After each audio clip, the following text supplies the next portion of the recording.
ମୁଁ ତ ଟିକେ ଶାଗ ପ୍ରିୟ ଲୋକ। ମୁଁ ଆସିବା ଦେଖିକି ଝିଅ ଆଣିଦେଇଥିଲା ଚଣା ଶାଗ।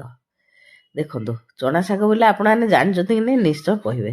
ତାକୁ ଭଲ ଭାବେ ତାର ଅଗ ଦେଖିକିରି ବାଛିକି ବାହାର କରିଦେଲି।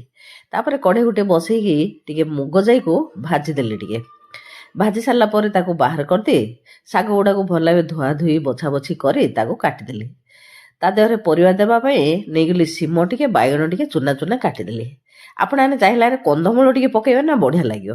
ତାପରେ କଢ଼େଇ ଗୋଟେ ଗ୍ୟାସ୍ ଦେହରେ ବସେଇ ଫୁଟଣ ଦେଇ କଞ୍ଚା ଲଙ୍କା ପିଆଜ ଦେଇଦେଲି।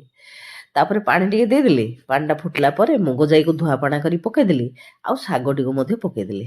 ତାପରେ ଦେଇଦେଲି ବାଇଗଣ ସିମ କାଟିକି ରଖିଥିଲି, ତାକୁ ପକେଇଦେଇ ଲୁଣ ଟିକେ ପକେଇଦେଲି।